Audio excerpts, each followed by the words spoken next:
اعوذ باللہ من الشیطان الرجیم الا المصلین الذین هم علی صلاتهم دائمون، سوائے ان لوگوں کے جو نماز پڑھنے والے ہیں، ایسے نمازی جو کہ اپنی نمازوں میں ہمیشگی اختیار کرنے والے ہیں۔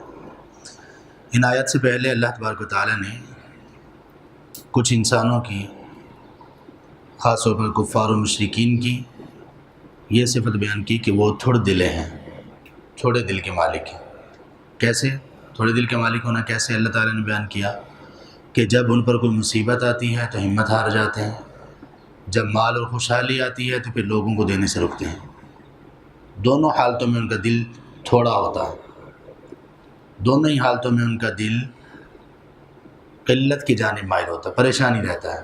مال نہیں ہے تب جزا فضا بہت کرتے ہیں، ہمت ہار جاتے ہیں، اگر آ گیا تو تب اس پہ پریشان رہتے ہیں کہ کسی کو دینا نہ پڑے۔ یہ اللہ تبارک و تعالیٰ نے صفت بیان کی ان لوگوں کی جن کا اس سے پہلے تذکرہ ہے، جن کو جہنم تدعو من ادبر وتولی وجمع فاوعى، کہ جہنم ان لوگوں کو اس دن پکار رہی ہوگی، ان کی تلاش میں ہوگی، ان کو بلا رہی ہوگی، جن لوگوں نے دنیا میں اسلام سے، اللہ اور اس کے رسول صلی اللہ علیہ وآلہ وسلم کے احکام و فرامین سے پیٹ پھیری ہوگی اور ان سے اعراض کیا ہوگا، منہ موڑا ہوگا، جاننے کی کوشش نہیں کی، یا پھر جانا لیکن عمل نہیں کیا۔ ایسے لوگوں کو جہنم پکار رہی ہوگی۔ تو یہ جن کا پیچھے تذکرہ ہے، اللہ تبارک و تعالیٰ فرماتے ہیں کہ جہنم کے اس پکار سے بچنے کے لیے، جہنم کا ایندھن بننے سے بچنے کے لیے، اور انسان کا یہ جو تھوڑ دلا ہونا ہے اس بد خصلت سے بچنے کے لیے انسان کو کیا کرنا چاہیے؟ آگے اللہ تبارک و تعالیٰ نے 8 صفات کا تذکرہ کیا۔ ان 8 صفات کی وجہ سے کیا ہوگا؟ یہ ہوگا کہ انسان یہ جو ہلوعہ ہے، انسان ہلوعہ یعنی تھوڑ دلا نہیں رہے گا اور جہنم سے مکمل طور پر محفوظ ہو جائے گا۔ تو اللہ نے ان کو کیسے بیان کیا؟ اللہ نے صفات بیان نہیں کی، اللہ نے ان لوگوں کو بیان کیا جن میں یہ صفات پائی جاتی ہیں۔ یہ بھی ہو سکتا تھا نا، اللہ تعالیٰ یہ کہتے کہ یہ 8 صفات ہیں، جو ان کو اپنائے گا وہ جنت میں جائے گا۔ تو صفات اٹ سیلف فی نفسی ہی کچھ نہیں ہے جب تک کہ وہ بندہ ان کو اپناتا نہیں ہے۔ سچائی ہے، سچائی کا کیا ہے؟ سچائی کو نہ کوئی تکلیف، نہ سچائی کی کوئی اس طرح سے تعریف ہے۔ ہم یہ کہتے ہیں سچائی اچھی بات ہے، اچھی بات تو ہے، لیکن جب تک یہ صفت ہے اس کی کوئی ویلیو نہیں ہے۔ سچائی کی ویلیو کب ہے؟ جب کسی انسان کے ساتھ یہ آ جاتی ہے تو اس کی ویلیو کیسے بنتی ہے کہ اس انسان کی ویلیو بڑھ جاتی ہے، آدمی سچا ہو جاتا ہے۔ تو اللہ تعالیٰ نے یہاں پہ صفات نہیں بلکہ موصوف کا تذکرہ کیا جن میں یہ صفات پائی جاتی ہیں۔ تو عذاب سے بچنے کے لیے، یہ دل کی تنگی سے بچنے کے لیے کیا ہمیں کرنا چاہیے؟ یہ 8 چیزیں اپنے اندر اپنانی چاہیے، یہ 8 چیزیں ہمارے اندر ہونی چاہیے۔ ان میں سب سے پہلی چیز ہے نماز ادا کرنا۔ سبحان اللہ!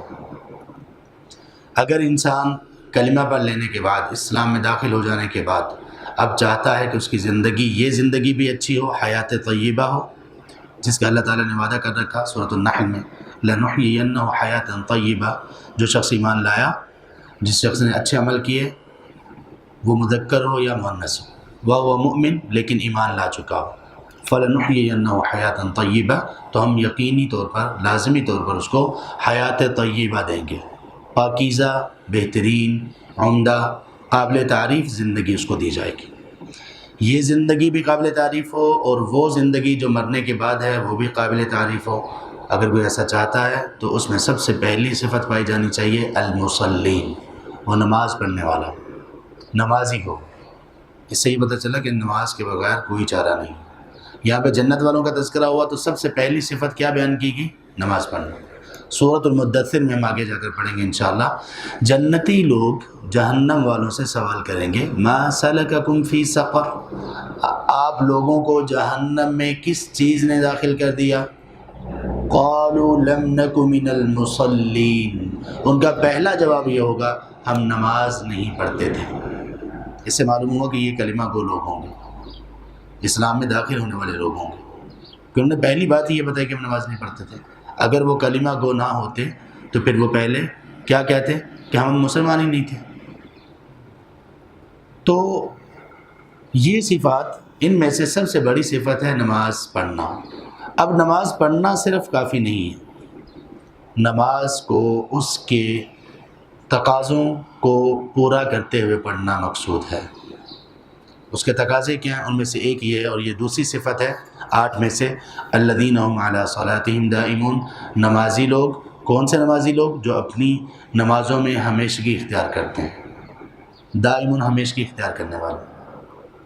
امام طبری رحمہ اللہ نے اپنی تفسیر میں اس کے بہت سے معنی لکھے ہیں، ان میں سے ایک معنی یہ بھی لکھا ہے دائمون کا کہ وہ لوگ جو اپنی نماز میں حرکت نہیں کرتے۔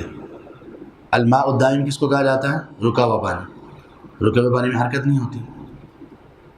تو علی صلاتہم دائمون کن نمازیوں کو کہا جاتا ہے؟ جو اپنی نماز میں زیادہ حرکت نہیں کرتے۔ ہوتا ہے نا لوگ اپنے کپڑے سیٹ کرتے رہتے ہیں، کبھی داڑھی پر ہاتھ پھیرتے رہتے ہیں، کبھی چہرے پر، بلا وجہ اس طرح کی حرکات نماز میں کرنا یہ مناسب نہیں۔ تو کہا گیا وہ لوگ جو اپنی نمازوں میں یہ احتیاط کرنے والے ہیں کہ وہ اس میں خام خواہ کی حرکت نہیں کرتے۔ نماز پڑھنے کے طریقے کو، بہترین طریقے کی ادائیگی، اس کو اپنی نماز میں لانا، یہ ہے نمازوں پر دوام، یہ ہے نمازوں پر دوام۔ تو نمازوں پر دوام اختیار کرنا یہ اللہ تبارک و تعالیٰ کو تمام اعمال سے زیادہ پسند ہے۔ ویسے ہر وہ عمل جو خیر کا عمل ہو، اچھا عمل ہو، نبی صلی اللہ علیہ وسلم نے فرمایا، صحیح بخاری میں ہے، خیر اور احب الاعمال الی اللہ ادومها وان قل، اللہ کو سب سے زیادہ پسند وہ اعمال ہیں جو ہمیشہ کیے جائیں، مستقل مزاجی سے کیا جائے، اگرچہ وہ کم ہی کیوں ہو۔ ہم لوگوں کی مجبوری، فطری کمزوری ایک یہ بھی ہے کہ ہم کمی کو ناپسند کرتے ہیں کسی بھی چیز میں، یہ انسان کی فطرت ہے۔ مال میں کمی بھی ناپسند ہے، ہمیں آسائشوں کی کمی بھی ناپسند ہے، وسائل کی کمی بھی ناپسند ہے، اور تو اور دعوت کے میدان میں اگر کم لوگ ہوں یہ بھی ہمیں ناپسند ہے۔ اچھا بندے اتنے سے آئے، بس کلاس ہو رہی ہے، درس ہو رہا ہے، بندے نہیں آئے۔ اچھا کلاس کیسی رہی تھی، درس کیسا رہا؟ بہت اچھا رہا، بہت گیدرنگ تھی۔ اچھا جی ماشاء اللہ، کام یعنی یہ کامیابی کی علامت ہے۔ اچھا کیسا رہا؟ بس مزہ نہیں آیا، لوگ بہت کم تھے۔ سبحان اللہ، یہ کامیابی کا معیار ہی نہیں ہے۔ اس کو دیکھ کر یہ کہا نہیں جا سکتا کہ یہ کامیابی ہے یا نہیں۔ بات یہ کہ آپ نے بات کیا کی، آپ نے بات کیسے پہنچائی، آپ نے بات پہنچا دی، کامیابی ہے۔ کئی انبیاء علیہ السلام قیامت کے دن ایسے آئیں گے، نبی صلی اللہ علیہ وسلم نے فرمایا کہ جن کے ساتھ 2 لوگ ہوں گے، 1 لوگ ہوں گے، اور کچھ ایسے بھی ہوں گے جن کے ساتھ کوئی بھی نہیں ہوگا۔ کتنی واضح اور کتنی صریح بات ہے۔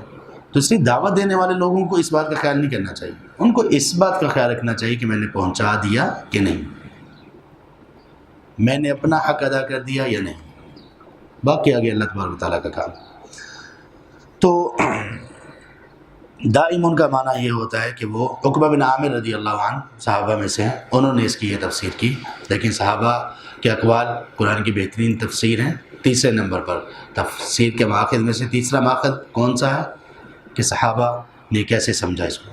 عقبہ بن عامر رضی اللہ عنہ کہتے ہیں، یقرون فی صلاتہم ولا یلتفتون یمینا وشمالا، جو اپنی نماز میں برقرار رہتے ہیں، سکون سے نماز ادا کرتے ہیں، ادھر ادھر نہیں دیکھتے، اور اسی طرح کوئی ادھر ادھر کی حرکتیں بھی نہیں کرتے۔ 2 صفات ہوگی۔ جو لوگ کامیاب ہونے والے، جو لوگ پیچھے جو صفات بیان کی گئی ان سے بچنے والے، جہنم سے جو بچنے والے ہیں، ان کی 8 صفات میں سے 2 یہ ہوگی، اور یہ 2 کس کے متعلق ہیں؟ دونوں کس چیز کے متعلق ہیں صفات؟ نماز کے متعلق۔ الا المصلین، نمازی، لیکن صرف نمازی نہیں، الذین هم علی صلاتہم دائمون۔ دیکھیے سورۃ المعون میں اللہ نے کیا فرمایا، فویل للمصلین، ہلاکت ہے، جہنم ہے نماز پڑھنے والوں کے لیے۔ نماز پڑھنے والوں کے لیے جہنم؟ جی نماز پڑھنے والوں کے لیے جہنم۔ کون سے نماز پڑھنے والے؟ الذین هم عن صلاتہم ساہون، جو اپنی نمازوں میں سستی کرتے ہیں، چھوڑتے نہیں لیکن سستی کو ہی روٹین بنا لیتے ہیں، نمازوں میں سہو کرتے ہیں، اتنی سستی کرتے ہیں کہ جیسے نمازیں ان کو بھول ہی نہیں۔ وقت سے لیٹ کرنا یا نماز پڑھنا تو صحیح، لیکن پتہ نہیں نماز میں کیا پڑھ رہے ہیں۔ سبحان اللہ، کتنے لوگ ایسے ہیں، یعنی ہم خود اپنے آپ کو دیکھیں، اللہ تعالیٰ ہم پر رحم کریں، نماز شروع کرتے ہیں، سلام پھیر دیتے ہیں، پتہ ہی نہیں ہوتا ہم نے کیا پڑھا، یہ پتہ نہیں ہوتا امام صاحب نے کیا پڑھا۔ ہمارے ایک شیخ تھے استاذ، اللہ ان کی حفاظت فرمائے، اور تمام اہل علم کی اور ہر وہ جو دین کے لیے کام کر رہے ہیں، اللہ سب کی حفاظت فرمائے۔ وہ کبھی کبھی نماز پڑھانے کے بعد ہم سے پوچھا کرتے تھے، اچھا بتاؤ، بلکہ شام کو پوچھا کرتے تھے، فجر کی نماز میں پہلی اور دوسری رکعت میں کون کون سی صورتوں کی تلاوت کی؟ کبھی کبھی جو نماز پڑھائی ہوتی مغربی عشاء اس کے بعد میں پوچھ لیا کرتے تھے، تو اکثر لوگوں کو نہیں پتہ ہوتا، خاموش ہوتے ہیں۔ تو اس کا کیا مطلب ہوا کہ نمازیں اس کا حق ادا نہیں ہوگا۔ تو اللہ تعالیٰ نے ان چیز بری صفات سے بچنے کے لیے اور قیامت کے دن کی رسوائی سے بچنے کے لیے جو صفات بیان کی، ان میں سے پہلی دونوں کا تعلق نماز کے ساتھ ہے۔ تیسری صفت یہ ہے والذین فی اموالہم حق معلوم، وہ لوگ کہ جن کے اموال میں ایک حق ہے معلوم یا مقرر۔ اموال یہاں مال کی جمع کیوں ذکر کی؟ مال کیوں نہیں کہا والذین فی مالہم حق معلوم؟ یہ کیوں نہیں کہا؟ اس لیے کہ مال کی کئی اقسام ہیں، ایک ہے روپے پیسے کرنسی کی صورت میں مال، ایک ہے زمین کی صورت میں مال، ایک ہے زمین میں جو پیداوار ہے اس صورت میں مال۔ تو ان تمام چیزوں میں زمین کی جو پیداوار ہے یہ بھی مال ہے، اس میں بھی ایک حصہ مقرر کر رکھا ہے اللہ تبارک و تعالیٰ نے۔ مال ہے اس میں بھی ایک حصہ مقرر کر رکھا ہے۔ حق کا کیا معنی ہے؟ کچھ مفسرین نے یہ لکھا کہ حق کا معنی ہے فرض، کہ ان کے اموال میں وہ حصہ ہے جو فرض ہے، اس کو کیا کہتے ہیں؟ زکوٰۃ، یا وہ صدقہ جو فرض صدقہ ہے۔ زکوٰۃ کو بھی صدقہ کہا گیا ہے، انما الصدقات للفقراء والمساکین، سورۃ توبہ کی آیت نمبر 60 میں جو زکوٰۃ کے مصارف بیان کیے گئے ہیں 8، ان میں زکوٰۃ کا لفظ نہیں ہے، بلکہ کہاں سے اللہ تبارک و تعالیٰ نے ابتدا کی آیت کی؟ انما الصدقات للفقراء، صدقات کہا۔ تو یہ کون سا صدقہ ہے؟ فرضی صدقہ، اس کو زکوٰۃ کہہ لیجئے یا صدقہ کہہ لیجئے۔ تو اللہ نے فرمایا کہ ان کے اموال میں جس طرح کا بھی مال ہوگا وہ اللہ کے لیے ایک مقرر حصہ رکھتے ہیں۔ تو حق سے مراد اگر فرضی صدقہ زکوٰۃ ہو وہ بھی ٹھیک ہے، لیکن قرآن اور سنہ دونوں میں اللہ تبارک و تعالیٰ نے، اللہ کے رسول صلی اللہ علیہ وسلم نے ہمارے اموال میں فرض صدقہ اور زکوٰۃ کے علاوہ بھی خرچ کرنا ہم پر لازم کیا ہے، خرچ کرنے کی ترغیب دلائی ہے، اور فرض اور لازمی جو صدقہ اور زکوٰۃ ہے اس کے علاوہ خرچ نہ کرنے پر وعید، وارننگ کا بھی ذکر کیا گیا ہے اور اس کے قباحت بیان کی گئی ہے۔ اور آپ قرآن میں دیکھیے جہاں جہاں پر فرض زکوٰۃ کا ذکر ہوگا اکثر جگہوں پر آپ کو اس کے ساتھ نفل زکوٰۃ کا بھی ذکر ملے گا۔ زکوٰۃ کا تذکرہ اللہ کریں گے، اس کے بعد یہ بھی کریں گے کہ یہ بھی تذکرہ آپ کو ملے گا اکثر جگہوں پر کہ وہ زکوٰۃ کے علاوہ بھی خرچ کرنے والے ہیں، جیسے قد افلح المؤمنون الذین هم فی صلاتهم خاشعون والذین هم عن اللغو معرضون والذین هم للزکاة فاعلون والذین هم لفروجهم حافظون الا على ازواجهم او ما ملكت ايمانهم فانهم غير ملومين فمن ابتغى وراء ذلك فاولئك هم العادون والذین هم على صلواتهم يحافظون۔ یہاں پر یا کسی اور جگہ پر اللہ تبارک و تعالیٰ نے زکوٰۃ کے الفاظ، زکوٰۃ کا ذکر کیا اور ساتھ دوسرے عام جو نفلی صدقات ہیں ان کا بھی ذکر کیا۔ تو اللہ تبارک و تعالیٰ فرماتے ہیں تیسری صفت ان کی یہ ہے کہ ان لوگوں کے اموال میں ایک مقررہ حصہ ہے۔ مقررہ حصہ، یہ جو مقرر ہے معلوم، اس سے بھی کچھ اہل علم نے استدلال کیا ہے کہ یہ زکوٰۃ ہے، کیونکہ زکوٰۃ کا حصہ مقرر ہے، جبکہ دوسرے جو عام صدقات ان کا حصہ مقرر نہیں۔ للسائل والمحروم، اور یہ حصہ کن کن کو دینا ان لوگوں نے؟ سوال کرنے والوں کے لیے اور وہ لوگ جو محروم ہیں۔ سوال کرنے والے تو عام ہیں، جو آپ سے آ کر مانگتا ہے۔ اب یہ کون سے سوال کرنے والے ہیں؟ یعنی وہ لوگ جو ضرورت مند ہیں اور سوال بھی کرتے ہیں، جس کو ضرورت ہو اور وہ سوال کرے کہ مجھے زکوٰۃ دو، تو اس کا سوال کرنا نہ ممنوع ہے نہ ہی ناجائز ہے، وہ کر سکتا ہے۔ تو انسان کو چاہیے کہ اسے بھی دے، لیکن اگر کوئی شخص ضرورت مند نہیں ہے پھر سوال کرتا ہے تو یہ سوال کرنا نبی صلی اللہ علیہ وسلم نے فرمایا حرام ہے اس کے لیے۔ صحیح بخاری میں ہے، ایک صحابی تھے قبیصہ رضی اللہ عنہ، وہ نبی صلی اللہ علیہ وسلم کے پاس آئے، انہوں نے کچھ مال مانگا، آپ صلی اللہ علیہ وسلم نے ان کو اوپر سے نیچے تک دیکھا، سر سے پاؤں تک، اور کہا کہ قبیصہ دیکھو تم مانگتے ہو میں تمہیں دے تو دوں گا، لیکن دیکھو تمہارے ایسے شخص کے لیے سوال کرنا حلال نہیں ہے۔ قیامت کے دن جو بندہ بغیر ضرورت کے سوال کرتا ہوگا دنیا میں، قیامت کے دن وہ آئے گا، وہ اپنے ہاتھوں سے اپنے چہرے کو زخمی کر رہا ہوگا، نوچ رہا ہوگا. تو تمہارے لیے ٹھیک نہیں ہے. سبحان اللہ. انہوں کے انہوں نے چھوڑ دیا مانگنا. ہمارے ہاں جو لوگ مانگتے ہیں ان کا کیا حکم ہے؟ بہت سارے لوگ سوال کرتے ہیں ان کو دینا چاہیے کہ نہیں دینا چاہیے. ایک مسئلہ یہ بھی ہے کہ جو اللہ کے نام پر مانگے تو اس کو دے دو. نبی صلی اللہ علیہ وسلم نے فرمایا. ہمارے یہاں جو مانگنے والے، جو روڈز وغیرہ پر مانگنے والے، جو بسوں میں اس طرح مختلف جگہ پر، یہ بالکل پروفیشنل ہوتے ہیں. ان کا یہ ہمارے معاشرے کے لیے ایک ناسور ہیں. ان لوگوں نے اس کا اچھا خاصا اس کو ایک تجارت ایک بنایا ہوا. بہت امیر عمراء ہیں ان میں. ایک عام میڈیوکر طبقہ جو ہے ان سے بڑے بڑے لوگ ان میں پائے جاتے ہیں، صحیح لاکھوں میں کروڑوں میں پائے جانے والے. پھر لوگوں نے کیا کیا ہوا، مختلف جگہ سے لوگوں کو بلواتے ہیں، منگواتے ہیں، اور ان کو ایریاز تقسیم کیے جاتے ہیں. آپ نے فلاں ایریا میں مانگنا ہے، آپ نے فلاں ایریا میں مانگنا ہے، آپ نے فلاں میں مانگنا ہے، اور وہ لا کر ان کو دیتے ہیں، اور پھر ان کو اس میں سے کچھ پیسے دیے جاتے ہیں. تو یہ باقاعدہ ایک آپ یوں سمجھ لیجیے کہ ایک کمپنی بنی ہوئی ہے، ایک یہ فیکٹری بنی ہوئی ہے، ایک لوگوں نے اس کو بزنس بنا رکھا ہے. تو اس کو کنڈیم کرنا چاہیے، اس کو ختم کرنا چاہیے. ان لوگوں کو نہیں دیا جانا چاہیے. کئی دفعہ ہم نے یہ بھی دیکھا کہ دو آپس میں مانگنے والے آپس میں لڑ پڑتے ہیں اس بات پر کہ یہ تو میرا ایریا ہے، تم کہاں سے آ گئے؟ وہ کہتے ہیں یہ میرا ایریا. عید وغیرہ خوشی کے جو موقع ہوتے ہیں وہاں پر بھی لوگوں نے یہ تقسیم کر رکھے ہوتے ہیں. اور شرم کی بات ہم لوگوں کے لیے یہ ہے کہ آپ سعودی عربیہ جائیں، وہاں پر آپ کو مختلف جگہ پر جہاں پر زیارات ہیں، لوگ جاتے ہیں جہاں پر وزٹ کرنے کے لیے، خانہ کعبہ و مسجد نبوی، وہاں پر بھی اور باقی جگہوں پر بھی آپ کو پاکستانی لوگ ملیں گے مانگنے والے، فقیر فقراء. فقیر تو نہیں، خیر ان کو چاہیے کہنا چاہیے. اب وہ کیا کرتے ہیں، ان کو کچھ لوگ ویزے پر بلاتے ہیں، ان کی جاب لگتی ہے. جاب کیا ہے؟ آپ نے فلاں جگہ پر بیٹھ کے مانگنا ہے. اور ان میں کچھ معذور لوگ ہوتے ہیں، ان کو بھی کسی کوئی پاؤں سے معذور ہے، پیرالائز ہے، کوئی ہاتھوں سے اپاہج ہے، اس کو بلا لیا تو وہ ان سے یہ کام کرواتے ہیں. اتنا یہ معاملہ پھیل چکا ہے. تو ایسے لوگوں کو کنڈیم کرنا چاہیے. اب بات یہ ہے کہ جب وہ اللہ کا نام لے کر مانگیں تو اب مشکل پیش آ گئی. اللہ کا نام لے کر مانگا تو دینا بھی چاہیے. اس میں ہمارے ایک استاد تھے، وہ کہا کرتے تھے کہ اس میں یہ ہے کہ اس کو آدمی سمجھا کر کچھ دے دے، سمجھا دے اس کو کہ تمہارے لیے کرنا ٹھیک نہیں ہے، لیکن پھر اس کو کیونکہ اللہ کے نام کی ایک تعظیم ہے تو اس کو دے دیا جانا چاہیے. لیکن اگر بندے کو صریح نقصان اگر ہو رہا تو یہ نہیں کہ اللہ کے نام پر کوئی بندہ ویسے ہی کسی کے مال میں درازی کرنے کی کوشش کرے تو اللہ کا، کیونکہ اللہ کا نام لیا تو ہم اس کو دے دیں یا اس کو چھوڑ دیں، ایسا نہیں ہوگا. تو اگر اس کے نقصان کا زیادہ خدشہ ہے تو اب چھوڑ دیں. اگر چھوٹے بچے ہیں، اب چھوٹے بچوں کا کیا قصور؟ اب دیکھیں مختلف جگہ پر ہم بیٹھتے ہیں نا، مختلف جگہ پر ہم کھانے پینے کے لیے بیٹھتے ہیں. اب یہاں پہ F10 کے ایریا میں چلے جائیں یا جہاں پہ بھی فوڈ اسٹریٹ یا ایسے اسٹف ہوتا ہے، وہاں پر آپ کے پاس چھوٹے چھوٹے بچے آ جائیں گے.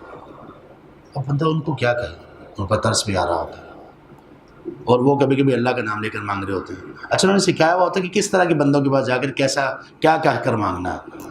وہ کچھ لوگوں کے پاس جا کر اللہ کا نام لے کر مانگتے ہیں، کچھ کے پاس جا کر مرشد مولا کہہ کر مانگتے ہیں، اور جس طرح کا بندہ ہوتا ہے ویسے ہی مانگتے ہیں. یعنی پوری وہ ہے نا، اسٹڈی ہے پوری ان کی، تو اس کے مطابق وہ کرتے ہیں. البتہ ان لوگوں کی وجہ سے بہت سارے جو نقصان ہے، ایک نقصان یہ بھی ہے کہ وہ لوگ جو حقدار ہوتے ہیں وہ بیچارے محروم ہو جاتے ہیں. مساجد میں بھی ایسے آپ نے بھی دیکھے ہوں گے، ہم نے بھی دیکھے ہوں گے، کتنے لوگ آتے ہیں. تو اتنا زیادہ کثرت سے ہم سب نے دیکھ لیا کہ ہمیں پتہ چل جاتا ہے کہ اس نے جو 1-2 منٹ بولنا ہے تو کتنی باتوں کے بعد اس کی آواز تھوڑی سی لڑکھڑائے گی، اور اس کے بعد کتنے جملوں کے بعد اس نے صحیح واقعی رونا شروع کر دینا ہے. سب پتہ چل رہا ہوتا ہے. تو یہ بڑا مشکل معاملہ ہے. سوال کرنا اسلام میں ان کو لوگوں کو سمجھانا بھی چاہیے کہ اللہ تبارک و تعالیٰ نے، آپ مسلمان ہیں تو اللہ تبارک و تعالیٰ نے آپ لوگوں کے اوپر کیا لازم کیا، آپ کو سوال کب کرنا چاہیے کب نہیں کرنا چاہیے، تو نصیحت بھی کرنی چاہیے. ہمارے یہاں ایک مسجد ہے اسلام آباد میں، وہاں کے جو امام صاحب تھے انہوں نے اس کا ایک اچھا حل سوچا ہوا تھا. وہ یہ کرتے تھے کہ جو اس طرح کے لوگ آتے تھے نا، مسجد میں آ کر کھڑے ہو جاتے تھے بغیر اجازت کی، لوگوں سے اپیل کرتے تھے، تو وہ امام صاحب ان کو کچھ نہیں کہتے تھے.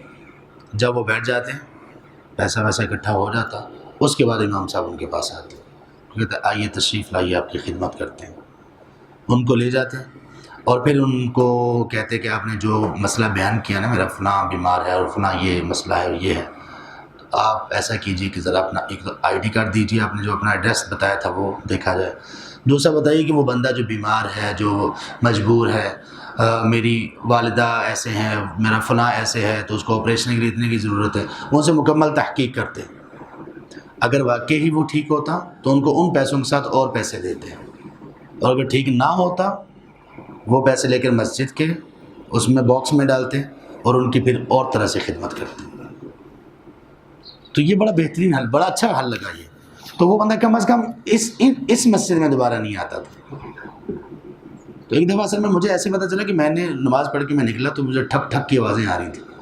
میں نے کہا یہ کیا ہو رہا ہے؟ تو وہ پھر یہ ساری اسٹوری پتہ چلی کہ وہ اس طرح سے ہوتا ہے کہ اگر تو کوئی سچا حقیقی ہو مانگنے والا ان کو تو وہ اور پیسے دیتے ہیں، اگر نہ ہو تو پھر وہ پیسے مسجد میں اور ان کی خدمت دوسرے طریقے سے وہ کرتے ہیں تاکہ ان کو نصیحت ہو. اس طرح سے تو معاملہ چل رہا ہے. تو کیا کہا جائے؟ اب وہ لوگ جو بیچارے حقدار ہوتے ہیں، مانگنا بھی چاہتے ہیں، وہ نہیں مانگ سکتے. ظاہر ہے اگر 100 لوگ ایسے ہیں تو 100 میں سے 99 95 ایسے ہوں گے جو کہ غلط ہیں، شاید 5 صحیح ہوں، شاید یا ایک بھی صحیح ہو.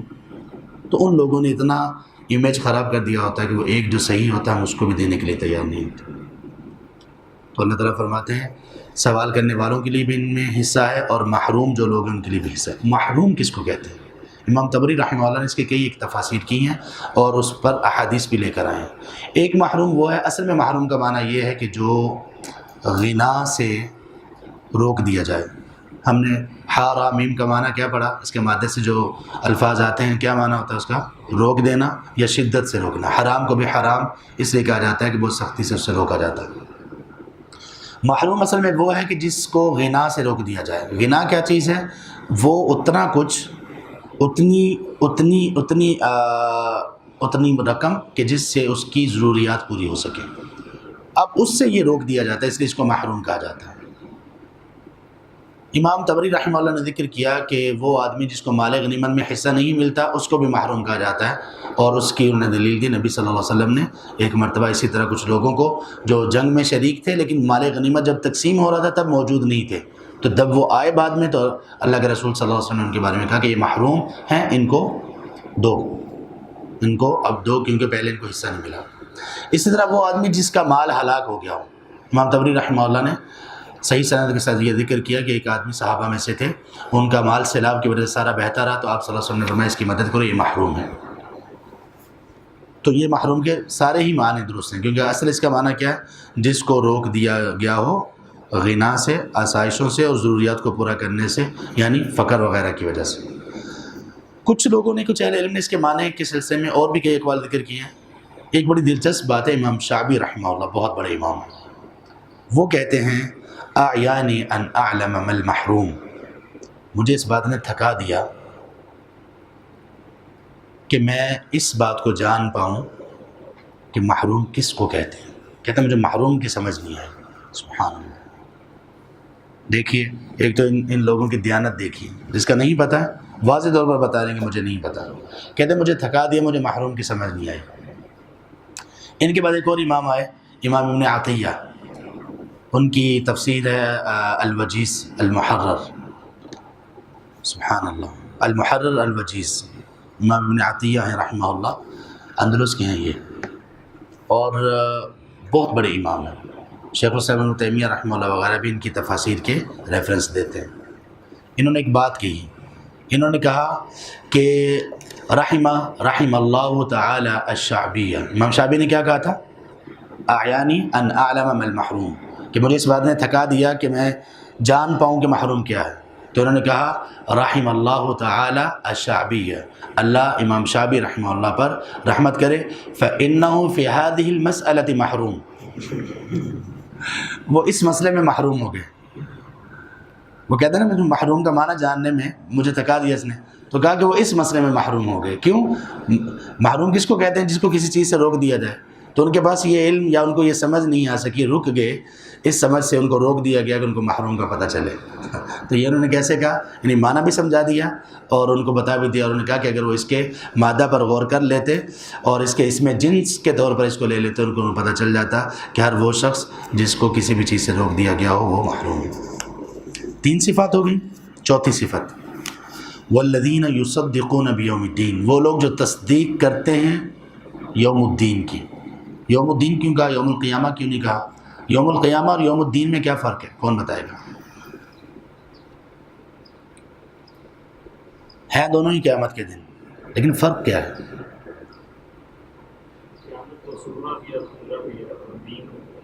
یہ کبریٰ ہی مراد ہے۔ یوم القیامہ جب کہا جاتا ہے تو کبریٰ مراد ہوتی ہے، وہ دن مراد ہوتا ہے جس میں وہ برپا ہو جاتی ہے۔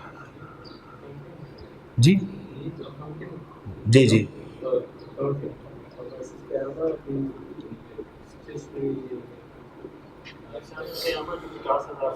ہاں یہ ہے، آپ نے بھی تقریباً ٹھیک بتایا۔ یعنی قیامہ کیا ہے، وہ جب بپا ہو گئی، قائم ہو گئی، وہ دن شروع ہو گیا تو پورے کا پورا دن اس کو قیامہ اس پر بولا جا سکتا ہے۔ جب اس کی ابتدا ہوئی وہ بھی قیامہ ہے۔ قیامہ کا مطلب کچھ چیزیں رونما ہونا شروع ہو گئی اور وہ جب تک نہیں وہ قیامہ ہے، یہ یوم القیامہ ہے۔ یوم الدین کیوں کہا گیا؟ اس لیے کہ اس دن ریکننگ ہوگی، اس دن اکاؤنٹیبلٹی ہوگی، اس دن حساب محاسبہ مناقشہ ہوگا۔ تو یہاں پر یہ نہیں کہا کہ وہ قیامت کے دن کی تصدیق کرتے ہیں، یہ کہا کہ یوم الدین کی تصدیق کرنے والے ہیں۔ کیوں؟ کیونکہ ان کو پتہ ہے کہ وہاں پہ ہمارے حساب چیک ہوں گے، ہمارے اعمال چیک ہوں گے، ان کا محاسبہ کیا جائے گا، تو اس کی تصدیق کرتے تھے۔ اور یہ تصدیق ان کو کیا فائدہ دیتی تھی؟ وہ دنیا میں اپنے اعمال کو اچھا کر لیتے تھے، جیسے ہم نے سورۃ الحاقہ میں پڑھا، انی ظننت انی ملاق حسابی، مجھے یقین تھا کہ مجھے میرا حساب ملنے والا۔ تو یہ لوگ قیامت کے دن کی تصدیق، یعنی بدلے کے دن کی تصدیق کرنے والے ہیں۔ چوتھی صفت ہوگی۔ اور پانچویں صفت کیا ہے؟ والذین هم من عذاب ربهم مشفقون ان عذاب ربهم غیر مأمون، وہ لوگ جو اپنے رب کے عذاب سے ڈرنے والے ہیں، یقیناً ان کے رب کا عذاب ایسا نہیں ہے کہ جس سے بے خوف ہوا جائے۔ اب یہاں پر ان لوگوں کے ایمان میں، ہر آدمی کے ایمان میں 2 چیزیں پائی جانی چاہیے جس سے اس کا ایمان بیلنس رہتا ہے۔ کون سی چیزیں؟ 2، خوف اور طمع۔ سورۃ السجدہ میں آیت 16 میں اللہ نے فرمایا والذین یدعون ربهم خوفا وطمعا، وہ لوگ جو اپنے رب کو پکارتے ہیں خوف کے ساتھ اور امید کے ساتھ، لالچ کے ساتھ۔ خوف کس بات کا؟ اللہ کے غصے کا، اس کی جہنم کا، اور طمع امید کس بات کی؟ اللہ کی رضا اور اس کی جنت کی۔ تو یہاں پر کیا ہے، ایک وہ اس صفت کا تذکرہ کیا گیا کہ جو انسان کو بیلنس رکھنے کے لیے بہت بڑا کردار ادا کرتی ہے، اور وہ یہ کہ اللہ کے عذاب سے وہ ڈرتے ہیں۔ اور یہ اللہ کے عذاب سے کب ڈر رہے ہوتے ہیں؟ اعمال کرنے کے ساتھ۔ یہ ان لوگوں میں صفت اور خصلت۔ کچھ لوگ ہیں وہ ڈریں، اعمال نہیں کرتے، نماز نہیں پڑھتے، روزہ نہیں رکھتے، وہ اللہ سے ڈر رہے ہیں۔ ایک یہ ہے، ایک یہ کہ یہ سب کچھ کر رہے ہیں پھر اللہ سے ڈر رہے ہیں۔ اصل متقی یہ لوگ ہیں، کرنے کے باوجود اللہ تعالیٰ سے ڈر رہے ہیں۔ ایک ڈر یہ بھی ہوتا ہے کہ اللہ تعالیٰ ریجیکٹ ہی نہ کر دیں، دھتکار ہی نہ دیں، ایک یہ بھی ڈر ہے، بہت بڑا ڈر ہے۔ اور یہ مومن کو ہمیشہ رہنا چاہیے یہ ڈر، تاکہ وہ اپنے عمل میں اچھا سے اچھا، بہتر سے بہترین کیفیت کو پیدا کرتا رہے۔ اللہ فرماتے ہیں اس کے بعد کہ یہ جو مومن، یہ جو لوگ ہیں جو کامیاب ہونے والے ہیں، یہ جو اللہ کے عذاب سے ڈرنے والے ہیں، تو اللہ نے اس کی تصدیق کرتے ہوئے، ان کی تائید کرتے ہوئے کہا کہ دیکھو اللہ کا عذاب ایسی چیز نہیں کہ جس سے انسان بے خوف ہو جائے۔ انسان کی مجھے کوئی پرواہ نہیں ہے، میں اللہ کے عذاب سے ڈرتا ہی نہیں، ایسا نہیں ہوگا۔ اللہ کے رسول صلی اللہ علیہ وسلم کتنا ڈرا کرتے تھے، آپ قرآن کی تلاوت کیا کرتے، جہاں پر عذاب کی آیت آتی آپ رکتے اور اللہ کی پناہ طلب کرتے اس عذاب سے، جہاں پر رحمت کی آیات آتی وہاں پر بھی رکتے اور اللہ تبارک تعالیٰ سے سوال کرتے کہ اللہ تو مجھے بھی اس رحمت کا مستحق بنا دے۔ تو ان لوگوں کی یہ پانچویں صفت تھی کہ وہ لوگ اللہ کے عذاب سے ڈرنے والے ہیں۔ والذین هم لفروجہم حافظون، اور وہ لوگ جو اپنی شرمگاہوں کی حفاظت کرنے والے ہیں، الا علی ازواجہم وما ملکت ایمانہم فانہم غیر ملومین، ہاں اپنی بیویوں پر یا اپنی لونڈیوں پر یہ لوگ اگر اپنی شرمگاہ کا استعمال کرتے ہیں تو اس معاملے میں فإنہم غیر ملومین، تب اس معاملے میں ان کو ملامت نہیں کیا جائے گا، یعنی اس معاملے میں ان کو برا بلا نہیں کہا جائے گا، کوئی ملامت نہیں ہے، بلکہ ملامت نہ ہونا ہی نہیں بلکہ ان کو اپریشیٹ کیا جائے گا۔ اللہ کے رسول صلی اللہ علیہ وسلم نے جس طرح شرمگاہ کے ناجائز استعمال کو حرام قرار دیا، اسی طرح اس کے جائز استعمال کو صدقہ قرار دیا۔ آپ صلی اللہ علیہ وسلم نے فرمایا وفی بضع احدکم صدقہ، صحیح مسلم ہے، ہم انشاءاللہ 40 حدیث پڑھیں گے آگے۔ تو آپ فرما رہے تھے سبحان اللہ کہنا صدقہ ہے، اللہ اکبر کہنا، لا الہ الا اللہ کہنا، بہت ساری چیزیں بیان کی، اور یہ بھی کہا کہ تم میں سے تمہاری شرمگاہوں کے جائز استعمال میں بھی صدقہ ہے۔ صحابہ کہ اللہ کے رسول، ایک آدمی ہے اپنی شہوت کو پورا کر رہا ہے، اس کی ضرورت ہے، یہ اس میں بھی اس کے لیے صدقہ۔ تو آپ نے فرمایا یہ بتاؤ کہ اگر وہ اس شہوت کو، اپنی اس خواہش کو ناجائز طریقے سے پورا کرتا تو کیا گناہ ہوتا؟ کہ اللہ کے رسول ہوتا۔ فرمایا اسی طرح جب وہ جائز طریقے میں پوری کر رہا ہے، ایک فائدہ یہ کہ اس کی شہوت، اس کی ضرورت پوری ہو رہی ہے، دوسرا فائدہ یہ کہ اس کو ثواب بھی مل رہا ہے۔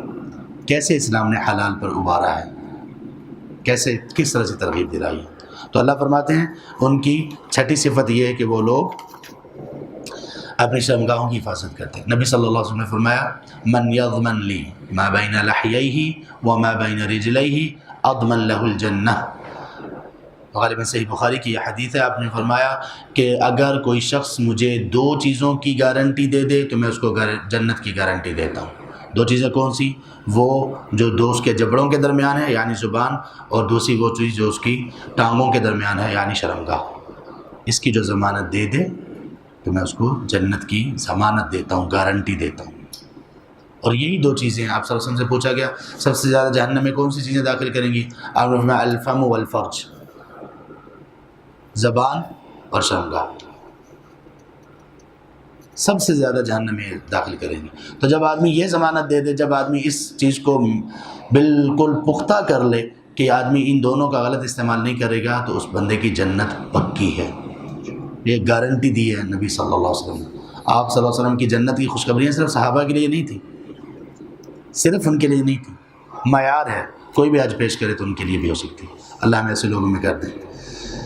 تو یہاں سے کہ وہ اپنی بیویوں پر اپنی شرمگاہ کا ان کا استعمال اور لونڈیوں پر یہ ناجائز نہیں ہے، تو اس سے اہل علم نے یہ استدلال کیا۔ شیخ محمد بن صالح العثیمین رحمہ اللہ لکھتے ہیں کہ اس سے یہ پتہ چلا کہ نکاح متعہ بھی حرام ہے، کیوں؟ وہ بھی اس میں نہیں ہے، وہ بھی نکاح سے مقصود نہیں ہے، وہ بھی آدمی کا جو اسلام نے جس طرح سے نکاح کا ہے وہ اس طرح سے نہیں ہے، تو وہ بھی اس میں شامل ہے۔ دیکھیے اللہ تبارک و تعالیٰ نے کہا کہ جس طرح آدمی اپنی بیوی کے ساتھ مباشرت کرتے ہوئے اس کی شرمگاہ کا استعمال ناجائز نہیں ہے بلکہ قابل تعریف ہے، اسی اللہ نے لونڈیوں کے متعلق بھی اجازت دی، لیکن مسلمانوں کو ہضم ہی نہیں ہوتی۔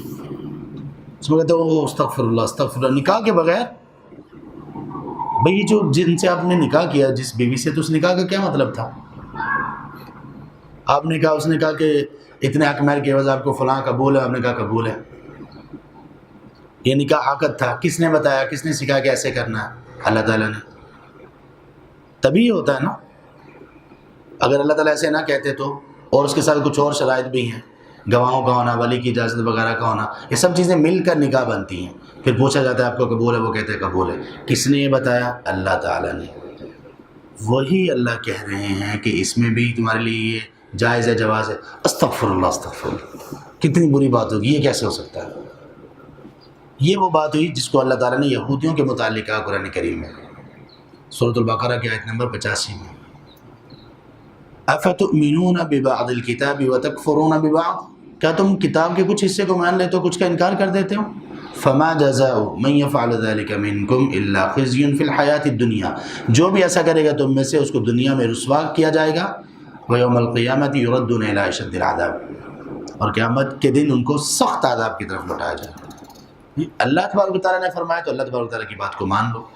تو یہ وہ لوگ ہیں، یہ وہ مسلمان ہیں جن کا اسلام علم کی بنیاد پر نہیں ہے، انہوں نے سیکھنے کی کوشش کی۔ اور کچھ ہمارے نام نہاد لوگ جو ہیں اصل میں عالم کہلانے کے یا اسکالر کہلانے کے قابل نہیں ہیں، لیکن وہ لوگوں کو اس طرح کی جب حرکتیں کرتے ہیں اور اس طرح کی جب مسائل بتاتے ہیں تو لوگوں میں زیادہ خرابی پیدا کرنے والے وہ ہوتے ہیں۔ اللہ اس کے بعد مزید تائید کرتے ہوئے کہ یہ شرمگاہ کا استعمال یہ ٹھیک ہونا چاہیے، انسان کو اپنی عزت کی حفاظت کرنی چاہیے۔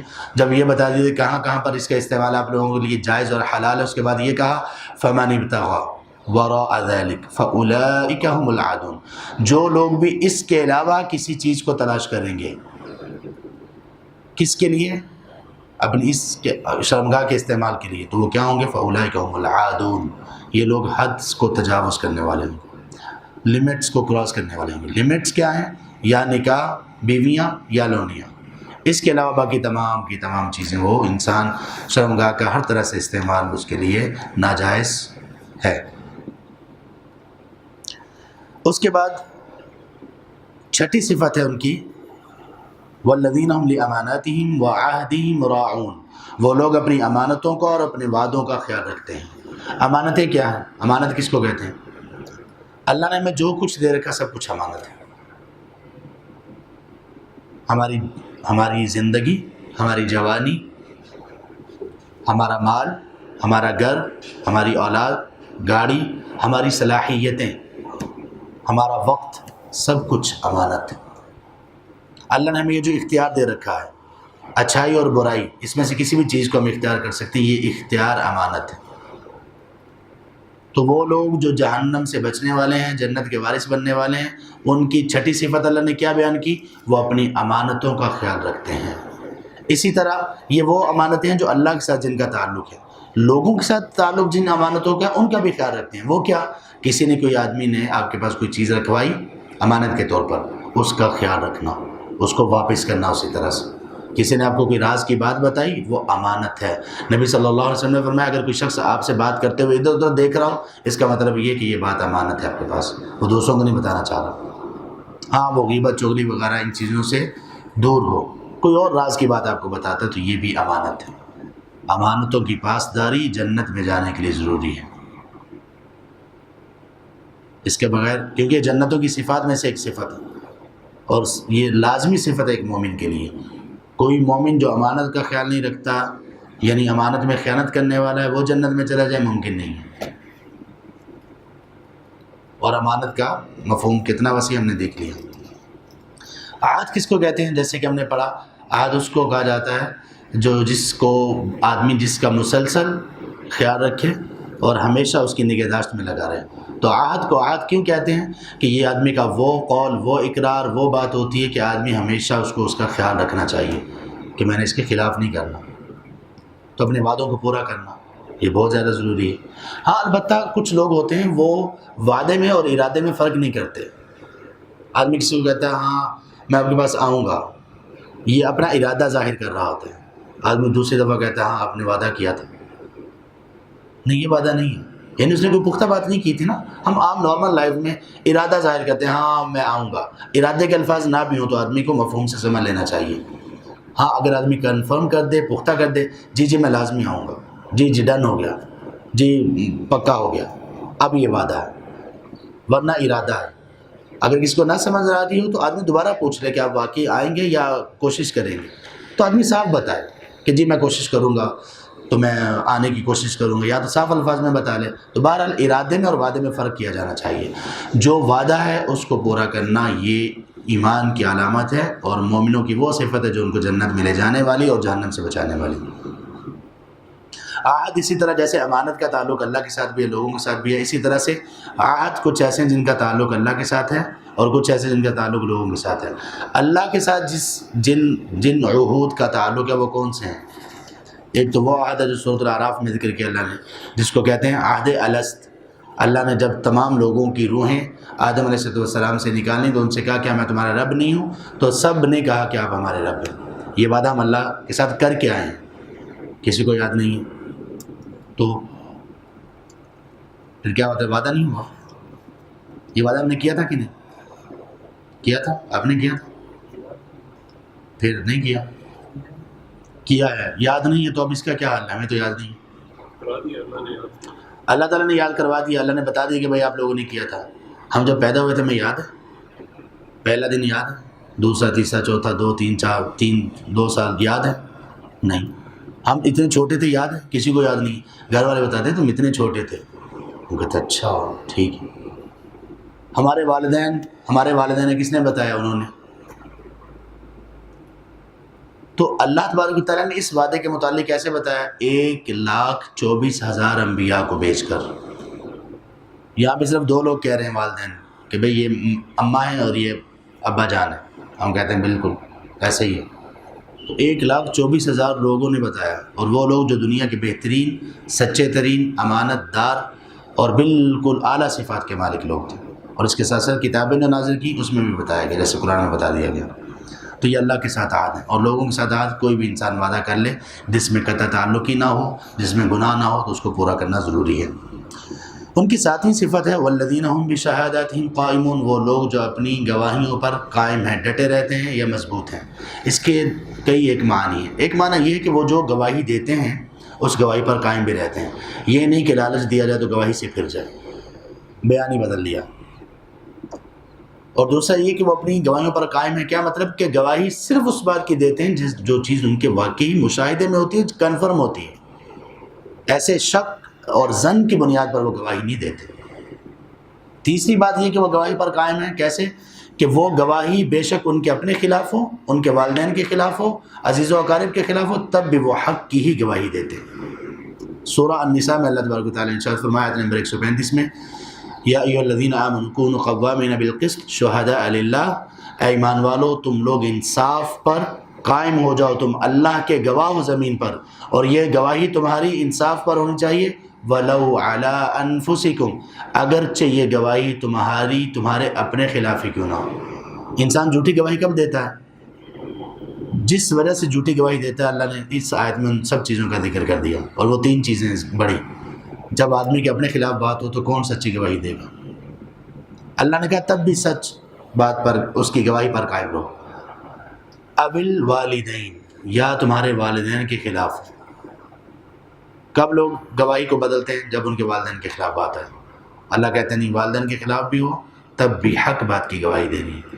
تیسرے نمبر پر اول اقربین، اگر تمہارے عزیز و اقارب کے خلاف ہے تب بھی حق پر ہی گواہی دینی ہے. تو لوگ گواہی کو کب بدل دیتے ہیں؟ یار دوست ہے، عزیز ہے، رشتہ دار ہے، پتہ اس کا گناہ ہے لیکن میں اسی کے حق میں گواہی دیں گا، یعنی میں سچ نہیں بتاؤں گا. تو اللہ تعالیٰ نے کہا اس سے باز آ جاؤ.